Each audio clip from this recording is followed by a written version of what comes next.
2 রাকাত নামাজের মাধ্যমে এই চাওয়াটাকে সফল করতে পারি। এবং আমরা সকলেই চাই যে আমাদের স্ত্রী,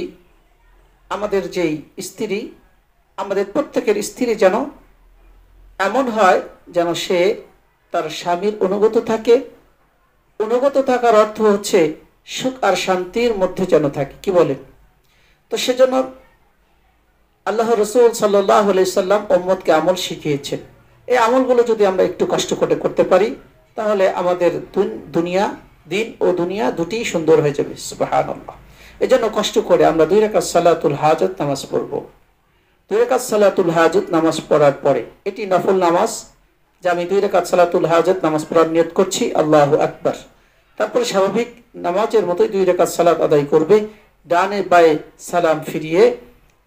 আল্লাহ রসুল বলছেন, আর দোয়া মুখুল ইবাদা, দোয়া হলো ইবাদতের মগজ। তো এই দোয়া করার পূর্বে ছোট্ট এই দোয়াটি কয়েকবার পড়ে নেবেন। দোয়াটি হচ্ছে, রব্বানা হাব লানা মিন যুররিয়াতিনা কুররাতা আয়ুনি ওয়াজআলনা লিল মুত্তাকিনা ইমামা। যাদের মুখস্থ আছে তারা তো করবে, যাদের মুখস্থ নাই তারা আমার কাছ থেকে শুনে নিন এবং মুখস্থ করে নিন। আবার বলছি, রব্বানা হাব লানা মিন আজওয়াজিনা ওয়া মিন যুররিয়াতিনা কুররাতা আয়ুনি ওয়াজআলনা লিল মুত্তাকিনা ইমামা। আমি একটু ভেঙে ভেঙে বলছি, তো আবার বলছি, রব্বানা হাব লানা মিন আজওয়াজিনা ওয়া মিন যুররিয়াতিনা কুররাতা আয়ুনি ওয়াজআলনা লিল মুত্তাকিনা ইমামা। এই দোয়াটি পড়বেন ইনশাআল্লাহ। এই দোয়াটি রব্বে করিম আল্লাহ তাআলা শিখিয়েছেন। সুবহানাল্লাহ। রব্বে করিম আল্লাহ রাব্বুল আলামিন সকলকে শিখিয়েছেন যে তোমার সন্তানকে নিয়ে টেনশন, আর কোনো টেনশন করার প্রয়োজন নাই। তোমার স্ত্রীকে নিয়ে টেনশন, আর কোনো টেনশন করার প্রয়োজন নাই।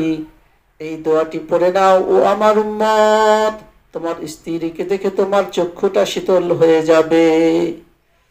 তোমার সন্তান সন্ততিকে দেখে তোমার চক্ষু শীতল হয়ে যাবে। সুবহানাল্লাহ। করে নেব তো ইনশাআল্লাহ। এই দোয়াটা আমরা পড়ব। আমার পরিবারের মধ্যে সুখ আর শান্তির বন্যা বয়ে কে দিবেন বলেন? আল্লাহ তাআলা দিবেন। এজন্য এই ছোট্ট দোয়াটি আমরা পড়ব। সঙ্গে আমরা আরেকটি ছোট্ট দোয়া পড়তে পারি, সেটি হচ্ছে, আল্লাহুম্মা কফিনি বিহালালিকা আন হারামিকা ওয়া আগনিনি বিফাদলিকা আম্মান সিওয়াক।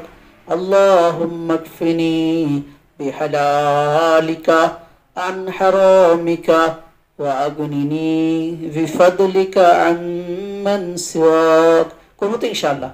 আল্লাহ তাআলা আমাদের সকলকে আমল করে দুনিয়াতে সুখী ও আখিরাতে সুখী হওয়ার তৌফিক দান করেন। আমিন। আসসালামু আলাইকুম ওয়া রাহমাতুল্লাহি ওয়া বারাকাতুহু।